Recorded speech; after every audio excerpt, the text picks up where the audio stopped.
नमस्कार दोस्तों, मैं रत्नेश सर आप सभी का स्टडी 91 में स्वागत करता हूं। और कैसे हैं आप सभी? उम्मीद करता हूं आप सभी स्वस्थ होंगे, जहां भी होंगे मस्त होंगे। दोस्तों आज बहुत ही इंपॉर्टेंट सेशन लेके आया हूं। दोस्तों आप जानते होंगे हमेशा सी टेट में, यूपी टेट में या सुपर टेट में ये टॉपिक हमेशा आता है कि आखिर रेड डाटा बुक होता क्या है, रेड डाटा बुक कहाँ यूज़ किया जाता है। इससे संबंधित प्रश्न हमारे एग्जाम में हमेशा पूछे जाते हैं। तो दोस्तों ये बहुत ही इम्पोर्टेंट टॉपिक है, इससे हमारे एक या दो क्वेश्चन बन सकते हैं, सही हो सकते हैं। तो इसलिए इस टॉपिक को पढ़ना बहुत ही आवश्यक है। तो दोस्तों मेरे सारे बच्चे इस टॉपिक को ध्यान से पढ़िएगा और दोस्तों इससे संबंधित कोई भी प्रश्न आएंगे तो आप उसे आसानी से कर पाएंगे, ये मेरा विश्वास है। तो एक बार वीडियो को ज़्यादा ज़्यादा शेयर कर दीजिएगा और लाइक कर दीजिएगा। आइए दोस्तों स्टार्ट करते हैं अपना सेशन। दोस्तों ये है हमारी स्टडी 91 में वीडियो का बैच प्रारंभ हो चुका है और ये इंडियन पॉलिटी का फाउंडेशन कोर्स भी प्रारंभ हो चुका है, आप सभी ज्वाइन कर सकते हैं। चलिए दोस्तों बात करते हैं रेड डाटा बुक की। दोस्तों रेड डाटा बुक की अगर बात की जाए दोस्तों तो मानव प्रकृति की अविवेकपूर्ण उपयोग कर रहा है। जो मानव है उसके बारे में थोड़ी चर्चा होती है। जो मानव है दोस्तों, जो हमारी प्रकृति है उसका अविवेकपूर्ण से क्या कर रहा है, यूज कर रहा है। दोस्तों प्रकृति का हम लोग बहुत ही मजाक करते हैं और हमेशा आए दिन दोस्तों प्रकृति हमेशा दोस्तों उसे नुकसान होता रहता है। कहीं दोस्तों हम वृक्षों का कटाव करते हैं, दोस्तों प्रदूषित पानी कर रहे हैं। तो इस प्रकार से हम हमेशा प्रकृति को नुकसान पहुंचा रहे हैं और अपनी बुद्धिमत्ता से मानव भूमंडल पर अपनी इच्छा अनुसार वन्य जीवों तथा वनस्पतियों का दोहन कर रहा है, जिससे पारिस्थितिक तंत्र में असंतुलन उत्पन्न हो रहा है। दोस्तों ग्लोबल वार्मिंग है, वाष्पीकरण है, ये सब दोस्तों ध्वनि प्रदूषण, वायु प्रदूषण, ये सब क्या है? ये दोस्तों इसका जिम्मेदार कोई और नहीं है, मानव ही है, मनुष्य ही है दोस्तों, ठीक है। और इससे दोस्तों इस कारण बहुत से वन्य जीव दोस्तों एवं वनस्पतियां विलुप्त हो रही हैं तथा बहुत से विलुप्त के कगार पे हैं। इसका रीजन क्या है दोस्तों? जो हमारे वन्य जीव हैं, जीव जंतु हैं, पक्षी हैं, इनसे और वनस्पतियां हैं, वो क्या है, हमारे संसार से विलुप्त होती जा रही हैं। जैसे दोस्तों हमारे डायनासोर थे और भी ऐसे प्राणी हैं दोस्तों, जैसे गिद्ध है दोस्तों, ये सब क्या है, धीरे धीरे विलुप्त होते जा रहे हैं हमारे इस संसार से। दोस्तों अब हमें गिद्ध, गौरैया बहुत ही कम देखने को मिलते हैं। धीरे धीरे क्या हो रहे हैं, पक्षी, जीव जंतु हमारे इस जगत से क्या हो रहे हैं, विलुप्त हो जा रहे हैं। इनका अस्तित्व समाप्त हो जा रहा है, जिसका कारण कौन है? हम लोग हैं दोस्तों, ठीक है। नेक्स्ट है दोस्तों, परिस्थिति संकट का अध्ययन करने व उन पर सुझाव देने के लिए वर्ष 1948 में, कब दोस्तों? सन 1948 में यानी कि 1948 में IUCN दोस्तों यानी कि international union for conservation of nature यानी IUCN दोस्तों, हमेशा इसका कभी कभी फुल फॉर्म भी आ जाता है दोस्तों, पूछना है तो याद रखिएगा IUCN का फुल फॉर्म क्या होता है? International union for conservation of nature दोस्तों, ठीक है। तो IUCN का फुल फॉर्म याद रखिएगा, क्योंकि कभी कभी ये भी पूछ लिया जाता है। का गठन किया गया, कब किया गया? 1948 में किया गया। इसका मुख्यालय कहाँ है? स्विट्जरलैंड में है दोस्तों। पॉइंट नोटेड माय स्टूडेंट, पहला IUCN का मुख्यालय कहाँ पे है? स्विट्जरलैंड में है। दूसरा, इसकी स्थापना हुई कब? 1948 ईस्वी में। किस लिए हुई? पारिस्थितिक संकट का अध्ययन करने व उन सुझावों को देने के लिए, जो आपके पारिस्थितिक जीव जंतु पे जो पारिस्थितिक संकट आ रहा था, जीव जंतु वो जो विलुप्त हो रहे थे, इसलिए दोस्तों इसकी स्थापना की गई, ठीक है। नेक्स्ट है, वर्ष 1964 में IUCN वैश्विक प्रजाति कार्यक्रम ग्लोबल स्पेसिफिक प्रोग्राम तथा प्रजाति उत्तर जीवित आयोग द स्पेसिफिक सर्वियल कमीशंस के साथ मिलकर वैश्विक स्तर पर विलुप्त प्राय, असुरक्षित, दुर्लभ व संकटग्रस्त जीवों तथा पादों से संबंधित लाल सूची या रेड बुक जारी करता रहा, जो कि विश्व में पौधों और जंतुओं की प्रजातियों के संरक्षण का सबसे व्यापक तालिका है दोस्तों। यानी कि जो रेड डाटा बुक थी, ये आपकी लाल सूची इसे कहा जाता है। इसे क्या कहा जाता है? लाल सूची कहा जाता है या रेड डाटा बुक कहा जाता है, जिसमें कि जो प्राणी होते हैं, जो जीव जंतु होते हैं, जो वनस्पतियां होती हैं, जो विलुप्त होती जाती हैं, जो असुरक्षित हैं, जो दुर्लभ है, वो जो संकटग्रस्त हैं दोस्तों, उनकी सूचियां जारी की जाती थी। कि भाई जो गिद्ध हैं वो हमारे देश में कितने बचे हैं, कितने दोस्तों समाप्त हो चुके हैं, और वनस्पतियां कितनी बची हैं जो और जो समाप्त हो चुकी हैं, कितने पक्षी बचे हैं। तो उनकी दोस्तों डाटा जो होती है उनके बारे में ही बताया जाता था रेड डाटा में, यानी कि लाल लिस्ट में दोस्तों, लाल सूची जो होती थी उसमें बताया जाता था। रेड डाटा बुक में ये सारी चीज़ों का आंकड़ा दिया जाता था, हमेशा दोस्तों सर्वे होता था, पता किया जाता था कि भाई कौन सी जाति के प्रजाति का पक्षी विलुप्त हो रहा है, कौन सी प्रजाति का जीव जंतु विलुप्त हो रहे हैं, कौन सी वनस्पतियां हैं जो कि विलुप्त हो रही हैं, क्या रीजन है, क्या कारण है, कितनी बची हैं और किस प्रकार से इसको संरक्षित किया जाए। तो दोस्तों ये चीज़ें हमारे रेड डाटा बुक में सारी सूचियां ये रहती थी, सारे आंकड़े रहते थे आपकी लाल सूची में। रेड डाटा बुक में यही आंकड़े रहते थे। तो कभी कभी पूछा जा सकता है कि लाल सूची या रेड डाटा बुक किससे संबंधित है, तो आप बता सकते हैं कि वन्य जीव संरक्षण और वनस्पतियां, जो प्रजातियां विलुप्त हो रही हैं, जो प्रजातियां हमारे संसार से खत्म हो रही हैं, उनके आंकड़ों से संबंधित सारी जानकारियां आपके किस में होती थी, रेड डाटा बुक में होती थी या लाल सूची में होती थी दोस्तों। ठीक है, नेक्स्ट है, इसके बारे में और कुछ जानते हैं दोस्तों। अंतर्राष्ट्रीय प्रकृति एवं प्राकृतिक संसाधन संरक्षण संघ IUCN विश्व स्तर पर विभिन्न प्रजातियों की संरक्षण स्थिति पर निगरानी रखने वाला सर्वोच्च संगठन था। ये दोस्तों जो आपका अंतर्राष्ट्रीय प्रकृति एवं प्राकृतिक संसाधन संरक्षण संघ, ये IUCN का हिंदी रूपांतरण है दोस्तों। क्या है? अंतर्राष्ट्रीय प्रकृति एवं प्राकृतिक संसाधन संरक्षण संघ। इसका मेन कार्य क्या था? ये करता था कि विश्व स्तर पर जो विभिन्न प्रजातियां हैं, विश्व स्तर का कार्य था दोस्तों, विश्व स्तर पर जो विभिन्न प्रजातियां हैं उनकी संरक्षण स्थिति पर निगरानी रखने वाला सर्वोच्च संगठन, कि भाई उनका संरक्षण करता था, उन पर निगरानी रखता था कि कौन सी प्रजातियां समाप्त हो रही हैं, क्यों समाप्त हो रही हैं और कैसे इनकी सुरक्षा की जाए। तो ये संरक्षण करता था और उस पर ध्यान देता था। ये आपका अंतर्राष्ट्रीय प्रकृति एवं प्राकृतिक संसाधन संरक्षण संघ यानी कि IUCN दोस्तों, इसका सर्वोच्च गठन हुआ। वर्ष 2015 के आंकड़ों अनुसार भारत की कुल 995 प्रजातियां, दोस्तों ये आंकड़ा है आपका 2015 का आंकड़ा है। वर्ष 2015 के आंकड़े के अनुसार 995 में प्रजातियां लाल सूची के खतरे की स्थिति वाली श्रेणी में शामिल हैं। सोचिए दोस्तों, ऐसी प्रजातियां हैं 995 ऐसी प्रजातियां हैं जो कि लाल सूची में शामिल है, जो कि उन पे खतरा बना हुआ है।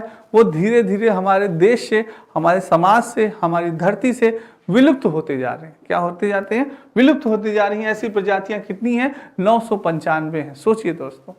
नेक्स्ट है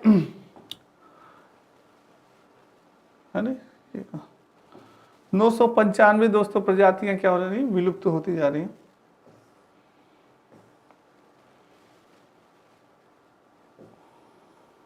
चलिए दोस्तों,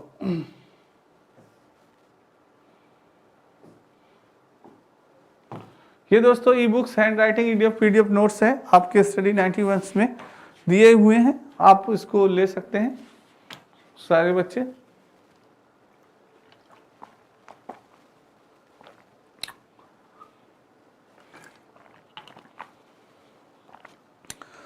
आइए दोस्तों और जानते हैं रेड डाटा बुक के बारे में थोड़ी सी जानकारियां और लेते हैं।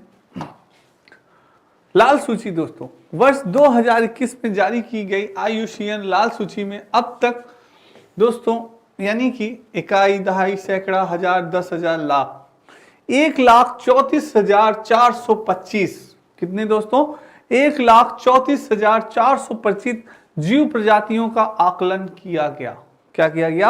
आकलन किया गया। क्या आकलन किया गया? कि इनमें से 37 यानी इकाई, दहाई, सैकड़ा, हजार, 10,000, 37,480 जीव प्रजातियां संकटपन्न स्थिति में हैं। सोचिए दोस्तों, यानी 37,480 जीव की जो प्रजातियां हैं वो क्या है? संकटग्रस्त हैं। उन पे संकट मंडरा रहा है कि उनका जीवन यानी उनका अस्तित्व बहुत ही जल्द हमारी पृथ्वी से समाप्त होने वाला है। क्या आंकड़ा था दोस्तों? देखिए क्या बात है। IUCN के द्वारा 1,60,000 दोस्तों, 1,60,000 जीव प्रजातियों का पहचान करके उनके संरक्षण व परीक्षण का लक्ष्य रखा गया है। दोस्तों, यानी कि उनकी पहचान करना है हमें, और करके उनके संरक्षण का और परीक्षण का लक्ष्य रखा गया है किसके, IUCN के द्वारा, कि आप इतने 1,60,000 जीव प्रजातियों को आपको संरक्षण करना है, उन प्रजातियों के बारे में आपको जानना है और उन्हें सुरक्षा प्रदान करनी है। कि भाई ऐसी इतनी प्रजातियों का आपका मोटो है, उद्देश्य है आपके IUCN का दोस्तों, ठीक है, ये उनका मेन मोटो है, ठीक है, लक्ष्य है, मेन बात है। तो IUCN वर्गीकरण, इसका वर्गीकरण किस प्रकार से किया गया इसके बारे में जानते हैं दोस्तों। IUCN की लाल सूची में प्रत्येक जैविक प्रजाति को 9 में से एक श्रेणी में डाला गया। दोस्तों, हर एक प्रजाति को किसी न किसी श्रेणी में डाला गया। इन्होंने 9 वर्गीकरण किए, 9 भागों में बांटा है उसे। क्या 9 भागों में बांटा है? कुछ वो 9 भाग क्या है, किस प्रजाति को किस श्रेणी में रखा गया, ये जानना आपको बहुत ही आवश्यक है। वो 9 श्रेणियां क्या हैं उनके बारे में भी आपको जानना बहुत आवश्यक है, क्योंकि वो भी प्रश्न में पूछा जा सकता है, आपके एग्जाम में आ सकता है दोस्तों। तो IUCN ने लाल सूची की प्रत्येक जैविक प्रजाति को कितनी श्रेणी में बांटा? इन्होंने 9 श्रेणी में बांटा है। ये question point noted my student, यानी कि IUCN ने वर्गीकरण किया है प्रजातियों को, कितना वर्गीकरण किया?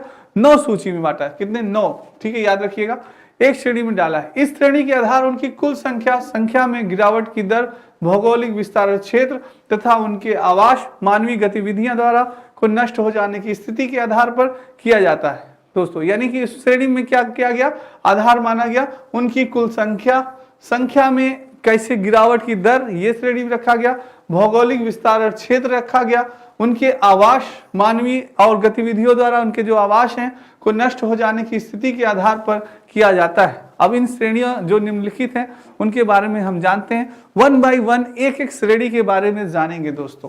सर्वप्रथम बात की जाती है विलुप्त यानी एक्सटिंक्ट, जो विलुप्त श्रेणी है आती है पहली। इस प्रजाति का कोई भी जीवित सदस्य नहीं बचा। विलुप्त श्रेणी में उन प्रजातियों को, जीव जंतुओं को रखा जाता था जो कि अब इस संसार में नहीं है। जैसे दोस्तों आप, जैसे कि एक डाटा नहीं बनता कि भाई इस श्रेणी में इनको रखा जाए, जैसे कि हम इंसानों का एक डाटा बनता है कि भाई जनरल में ये हैं, OBC में ये हैं, SC ST में ये हैं, तो ये हम लोग का एक दोस्तों क्या है, एक वर्ग है, बना है। उसी प्रकार से जीव जंतुओं का रेड डाटा लिस्ट में रखा गया कि भाई एक विलुप्त है, एक वन विलुप्त है। ऐसे ही 9 वर्गीकरण किया गया कि विलुप्त सूची में यानी एक्सटेनिक्स में दोस्तों, इसमें क्या गया, विलुप्त सूची में उन जीव जंतुओं को रखा गया जिनका अस्तित्व हमारे इस समाज में नहीं है, इस धरती पे है ही नहीं। ऐसे जीव जंतुओं को उस लिस्ट में रखा गया, विलुप्त वाली श्रेणी में रखा गया। तो प्रश्न कैसे बनेगा? प्रश्न बन सकता है कि वह कौन सी यानी कि लिस्ट है या कौन सी श्रेणी है जिस प्रजाति का कोई भी जीवित सदस्य नहीं बचा, या उसे कौन सी श्रेणी कहा गया? तो विलुप्त श्रेणी कहा गया दोस्तों, एक्सटेंस कहा गया। तो ऐसे प्रश्न बन सकता है। वन विलुप्त की बात की जाए तो वन विलुप्त की बात की जाए दोस्तों, यह प्रजाति वनों से पूर्णतः खत्म हो चुकी है। क्या हो गई है? यह प्रजाति वनों से पूर्णतः खत्म हो चुकी है और उसके बचे हुए सदस्य केवल कहाँ मिलते हैं? चिड़ियाघरों या अपने मूल निवास स्थान से दूर किसी कृत्रिम निवास स्थान पर ही जीवित हैं। क्या समझ में आ रहा है दोस्तों? वन विलुप्त, वन विलुप्त नाम से ही पता चल रहा है जी, जो कि वनों से विलुप्त हो चुके हैं। क्या हो रहे हैं? वनों से विलुप्त हो चुके हैं। अब सिर्फ हमें देखने को कहां मिल रहे हैं? चिड़ियाघरों में। कहां दोस्तों? जू में। यानी कहां पे? जू में हमें देखने को मिलते हैं। यानी कि चिड़ियाघर में हमें कुछ जानवर ऐसे हैं कि जो कि हम अगर जंगल में ढूंढें तो वो हमें नहीं मिलेंगे, क्योंकि वो जहां से क्या हो चुके हैं? विलुप्त हो चुके हैं। बस उनको संरक्षण या सुविधा प्रदान की गई है, उनको बचा के रखा गया है। कहां पे? चिड़ियाघर में। या तो वहां पे है जहां पे उनका मूल निवास है, स्थान से दूर किसी कृत्रिम निवास में, जो कि निवास में उनको संरक्षण प्रदान किया गया। तो ये चीज होती है, क्या होती है? वन विलुप्त दोस्तों। तो कुछ ऐसे जीव जंतु हैं जो कि वन विलुप्त हो चुके हैं, जिनका अस्तित्व वन से गायब हो चुका है। ये भी आपकी रेड डाटा लिस्ट का एक वर्ग है, वन विलुप्त श्रेणी। ठीक है दोस्तों। नेक्स्ट है गंभीर संकटग्रस्त, क्रिटिकल इंडिग्रेटेड दोस्तों। गंभीर संकटग्रस्त की बात करें तो इस प्रजाति का वनों से लुप्त होने का गंभीर संकट बना हुआ है। जो इस प्रजाति दोस्तों वनों से लुप्त होने का इसका गंभीर संकट बना हुआ है। किसी भी प्रजाति को गंभीर संकटग्रस्त श्रेणी में रखे जाने का निम्न आधार है। अब ये भी इस प्रजाति जो है दोस्तों, ये भी क्या हो रहे हैं? वनों से धीरे धीरे क्या हो जा रहे हैं, विलुप्त होते जा रहे हैं। ये गंभीर संकट बना हुआ है, यानी कि ये अभी पूरी तरह नहीं विलुप्त हुए हैं, यानी होने की संभावना है, होते हुए गंभीर संकट बना हुआ है। और इन संकटग्रस्त श्रेणी में रखे जाने के निम्न आधार हैं, जैसे कि यदि 10 वर्षों में प्रजाति की जनसंख्या 90% से अधिक कमी दर्ज की जाए। इस श्रेणी में कैसे रखा जाता है जीव जंतुओं को, कि यदि उनकी 10 वर्षों में दोस्तों प्रजातियों की जनसंख्या में कितने परसेंट की कमी हो जाए, 90% से अधिक कमी दर्ज की जाए, अथवा यदि प्रजाति की जनसंख्या 250 से कम हो जाए और 3 वर्षों में 25% की कमी आ रही है, तो ये याद रखिए कि ये वो श्रेणी है जिसे हम कह सकते हैं गंभीर संकटग्रस्त श्रेणी। यानी वो जीव अब गंभीर संकटग्रस्त श्रेणी में आ गया है, क्योंकि उनकी कमी हो जा रही है, 90% से अधिक उनकी कमी दर्ज की गई है दोस्तों। तो ये चीज़ है, ये एक अनुमान रखा गया कि भाई कौन से यानी कि जीव जंतु आएंगे गंभीर संकटग्रस्त की श्रेणी में, ये बात की गई दोस्तों। ठीक है, नेक्स्ट बात करते हैं दोस्तों संकटग्रस्त। संकटग्रस्त की बात करें तो इस प्रजाति का भी वनों से विलुप्त होने का खतरा बना हुआ है। यानी इस प्रजाति इस श्रेणी के अंतर्गत जो संकटग्रस्त है, यानी उनका भी खतरा बना हुआ है, डर बना हुआ है कि इस प्रजाति के जीव जंतु भी बहुत ही जल्द वनों से विलुप्त हो जाएंगे। किसी भी प्रजाति को संकटग्रस्त श्रेणी में रखे जाने का निम्न आधार है। इनका संकटग्रस्त रखे जाने का आधार क्या है जानते हैं। यदि वह 10 वर्षों में यानी 10 साल में 10 वर्ष की प्रजातियों की 70% की जनसंख्या में कमी देखी जाती है, अगर उनकी जनसंख्या में 70% की कमी देखी जाएगी तो वो क्या होंगे, संकटग्रस्त की श्रेणी में आ जाएंगे या दर्ज की जाती है। अथवा 20 वर्षों में 2% प्रजाति के विलुप्त होने की भी आशंका होती है, अथवा अगर 20 वर्षों में 2% प्रजाति अगर विलुप्त हो गई तो भी दोस्तों ये किस में होंगे, संकटग्रस्त में आ जाएंगे कि ये प्रजाति भी धीरे धीरे क्या हो रही है, नष्ट हो रही है। तो इसको किसकी श्रेणी में रखेंगे, संकटग्रस्त की श्रेणी में रखेंगे। नेक्स्ट है दोस्तों संवेदनशील। वनों में इस प्रजाति के संकटग्रस्त हो जाने की संभावना है। क्या है, इसमें भी वनों में ही प्रजाति का संकटग्रस्त समाप्त है। इसके अतिरिक्त यदि किसी प्रजाति की संख्या में 10 वर्षों में 50% से अधिक कमी की दर्ज हो जाए, कितने की, 50% से अधिक कमी की दर्ज की गई हो, अथवा प्रजातियों की जनसंख्या 10,000 से कम हो और 10 वर्षों के अंदर 10% की कमी आ रही हो, या केवल 1,000 या उससे कम परिपक्व सदस्यों की संख्या शेष हो, तो इसे इस श्रेणी के अंतर्गत रखा जाएगा। दोस्तों देखिए किस प्रकार से रेड डाटा बुक में या लाल सूची में किस प्रकार से उनको श्रेणी के अंतर्गत रखा जाता है। जीव जंतुओं को उनकी अलग अलग श्रेणियां बनाई गई हैं, संवेदनशील, वन श्रेणी, इस प्रकार विलुप्त श्रेणी। तो इन श्रेणियों के बारे में भी आपको थोड़ा बहुत जानना आवश्यक है। बाय द वे क्वेश्चन इससे भी बन सकता है। ठीक है दोस्तों, नेक्स्ट है संकटापन, नियर थिएटर। इस प्रजाति का निकट भविष्य में संकटग्रस्त हो जाने की संभावना है, यानी कि भविष्य में इस प्रजाति पे संकट आ सकता है, क्योंकि ये प्रजाति धीरे धीरे क्या हो रही है, विलुप्त हो जाए, यानी भविष्य में इसको बचाने की आवश्यकता है, नहीं तो ये भी प्रजाति समाप्त हो जाएगी। इस श्रेणी में, उन संकटापन श्रेणी में उन जीव जंतुओं को रखा जाता है। जैसे दोस्तों रखा जाए, पहले हमें गिद्ध बहुत देखने को मिलते थे। गिद्ध दोस्तों क्या था, बहुत ही देखने को मिलते थे हमें, पर धीरे धीरे गिद्ध क्या हो गए, गिद्ध समाप्त हो गए। अब बहुत ही कम दोस्तों, एक ही दो कहीं देखने को मिल जाए, तो नहीं तो वो दोस्तों विलुप्त होते जा रहे हैं। तो यही चीज़ है। गौरैया, गौरैया भी दोस्तों हमें कभी पहले बहुत देखने को मिलती थी, पर धीरे धीरे वो भी विलुप्त होती जा रही है। ऐसे कई जीव जंतु हैं दोस्तों। व्हाइट टाइगर दोस्तों, सफ़ेद शेर, सफ़ेद शेर हमें बहुत ही कम देखने को मिलते हैं, धीरे धीरे वो भी विलुप्त हो रहे हैं हमारे इस इन्वायरमेंट से, पर्यावरण से। तो व्हाइट टाइगर भी धीरे धीरे विलुप्त हो रहे हैं दोस्तों। तो ये चीज़, तो उनको आप किस श्रेणी में रखेंगे, थोड़ा सा आप अभी अनुमान लगाएं और इसको दोस्तों संरक्षित करें। संकट मुक्त, संकट मुक्त की बात की जाए, लिस्ट करना, इस प्रजाति को बहुत ही कम खतरा है। इस प्रजाति को क्या है, बहुत कम, यानी वो संकट मुक्त है। नाम से ही पता चल रहा है कि भाई आप संकट से मुक्त हैं, यानी इस प्रजाति को कम खतरा है। पर ऐसा नहीं है कि खतरा नहीं है, खतरा है, तथा यह बड़ी संख्या और विस्तृत क्षेत्र में पाई जाने वाली प्रजाति, यानी कि इसकी संख्या बड़ी संख्या है, काफ़ी है, मात्रा में पाए जाते हैं और काफ़ी विस्तृत क्षेत्र में पाए जाते हैं। और इस श्रेणी की प्रजाति की भविष्य में संकटग्रस्त होने का खतरा नहीं रहता। भविष्य में कोई संकट नहीं है इस प्रजाति में, ये प्रजाति भैया सकुशल बनी रहेगी। तो ये आपकी आती है संकट मुक्त श्रेणी में जीव जंतु आते हैं दोस्तों, ठीक है। नेक्स्ट है आंकड़ों का अनुभव।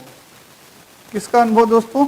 आंकड़ों का अनुभव लिया जाए तो इस प्रजाति के विषय में आंकड़ों की कमी से उसकी संरक्षण स्थिति और संकट का अनुमान नहीं लगाया जा सकता। आंकड़ों का अनुभव क्या कहता है दोस्तों? ये श्रेणी है कि इस प्रजाति के विषय में आंकड़ों की कमी से उसकी संरक्षण स्थिति और संकट का अनुमान नहीं लगाया जा सकता। जैसे आंकड़ों की कमी है दोस्तों कि भाई किस जीव जंतु में होता है, नहीं कभी कभी कोई ऐसे जीव जंतु हैं दोस्तों, इतनी प्रजातियां हैं, इतने जीव जंतु हैं, इतनी पक्षियां हैं, इतने वनस्पतियां हैं कि भाई आंकड़ा लगाना आसान नहीं। दोस्तों आप देखे होंगे विभिन्न प्रकार के शेर पाए जाते हैं, विभिन्न प्रकार की मछलियां पाई जाती हैं, विभिन्न प्रकार के बंदर पाए जाते हैं, विभिन्न प्रकार की पक्षियां पाए जाते हैं, विभिन्न प्रकार के इस प्रकृति में दोस्तों बहुत ही विभिन्न प्रकार के सांप पाए जाते हैं। तो जीव जंतु दोस्तों कई तरीके के आप देखते होंगे। अभी तो दोस्तों कई साइंटिस्ट खोज कर रहे हैं कि कितनी प्रजातियां विभिन्न प्रकार की हैं। समुद्र में दोस्तों कितने जीव जंतु हैं जो कि विभिन्न प्रकार के हैं, जिन्हें कि अभी तक साइंटिस्ट हमारे खोज रहे हैं, जीव विज्ञानी दोस्तों उसका पता लगाने का प्रयास कर रहे हैं। तो विचित्र विचित्र प्राणी देखने को मिलते हैं दोस्तों। कभी कभी आप देखते होंगे, अगर आप डिस्कवरी चैनल देखते हैं तो उसमें आपको विचित्र विचित्र जीव जंतु देखने को मिलेंगे। आप उम्मीद भी नहीं करते, अरे यार ये ऐसा होता है, यार ये बंदर ऐसा। एक बंदर मैंने देखा दोस्तों, डिस्कवरी में दिखा रहा था कि आपकी उंगली के बराबर होता है। उंगली में एक बंदर है, आप इतना छोटा बंदर होता है कि उंगली में आपके बस बराबर होता है, एक उंगली के बराबर। सोचिए कितना छोटा बंदर एक उंगली के बराबर, अगर बताइए पैर ओढ़ के नीचे आ जाए तो उसका तो काम तमाम हो जाए। तो ये देखिए दोस्तों कितने छोटे छोटे बंदर। इसी प्रकार से पक्षी दोस्तों, कितने छोटे छोटे पक्षी, कबूतरों की वैरायटी, गौरैया की वैरायटी, हंस की वैरायटी दोस्तों, सबकी अलग अलग। बंदर दोस्तों, शेर, सफेद चीता दोस्तों, काला चीता भी होता था, और बाकी चीता इस रूप में होता है, आपने देखा ही होगा, व्हाइट टाइगर, ब्लैक टाइगर, ये चीजें हैं दोस्तों। तो कई प्रजातियां हैं, अभी भी जीव वैज्ञानिक जो हैं हमारे वो सर्च कर रहे हैं। तो दोस्तों प्रजातियां ये हमारे लिए बहुत ही, यानी कि दोस्तों कह सकते हैं आप कि बहुत शर्म की बात है कि हम अपनी प्रजातियों जो जीव जंतु हैं उनका संरक्षण नहीं कर पा रहे। उसका रीजन क्या है कि हम अपने पर्यावरण को प्रदूषित करते जा रहे हैं दोस्तों। हम अपनी सुख सुविधा के कारण, जितना दोस्तों हम सुख सुविधा से घिरे जा रहे हैं, उतना ही हमारा पर्यावरण क्या हो रहा है, प्रदूषित हो रहा है। जैसे हम दोस्तों थोड़ी सी भी हमें गर्मी लगती है, तुरंत एसी ऑन, हमें ठंडा पानी चाहिए, तुरंत फ्रीज ऑन। तो आप जानते हैं कि CFC गैस जो होती है इन्हीं सब चीज़ों से निकलती है, क्लोरोफ्लोरोकार्बन, जो कि दोस्तों हमारे ओजोन परत को बहुत ही ज़्यादा क्या करती है, हानि पहुँचाती है, जिस कारण हमारा जो वातावरण है वो क्या होता है, गर्म होता जाता है दोस्तों, और जिससे कि बहुत ही ज़्यादा हमारे जीव जंतुओं को प्रभाव पड़ता है। आपने देखा होगा पक्षियों पर प्रभाव पड़ा है। जो हमारे मोबाइल टावर्स हैं दोस्तों, हम बहुत ही ज़्यादा मोबाइल का यूज़ करते जा रहे हैं, और मोबाइल जो टावर हैं हमेशा 3G 2G 5G, अब तो 4G, फिर अब आप तो 5G आ गया। हाँ, तो उसमें अब हम अपने नेटवर्क क्या कर रहे हैं, और भी ज़्यादा पावरफुल बना रहे हैं। नेटवर्क को तो हम पावरफुल बना रहे हैं, पर उसका प्रभाव क्या पड़ रहा है हमारे एनवायरनमेंट पे, क्या कभी किसी ने ये सोचा? बस आप अपने फायदे के बारे में सोच रहे हैं, पर क्या आप इन्वायरमेंट के बारे में सोच रहे हैं कि जो आप इस नेटवर्क को इतना पावरफुल बनाते जा रहे हैं, उसका इस प्रकृति पे क्या प्रभाव पड़ रहा है, उसका जीव जंतुओं पे क्या प्रभाव पड़ रहा है, उसका पक्षियों पे क्या प्रभाव पड़ रहा है। आपने मूवी देखी होगी दोस्तों, पक्षी राजा एक हैं, उनका नाम नहीं याद आ रहा, जिन्होंने पक्षियों को दोस्तों काफ़ी उन्होंने गहन किया, अध्ययन किया। आपने मूवी देखी होगी, आप एक आई थी दोस्तों, अक्षय कुमार की मूवी थी, आपका यानी कि उस पर बनी थी, क्लोन पे थी, अच्छी मूवी थी, आपने देखा होगा, अक्षय कुमार की मूवी थी जिसमें वो पक्षी राजा बना था, रजनीकांत जी हैं, मैं याद नहीं आ रहा उस मूवी का नाम मुझे। तो वो था दोस्तों, उसमें दिखाया गया था कि इन्वायरमेंट से कैसे, यानी कि कैसे दोस्तों मोबाइल टावर से हमारे पक्षी जो है वो हो रहे हैं, विलुप्त होते जा रहे हैं।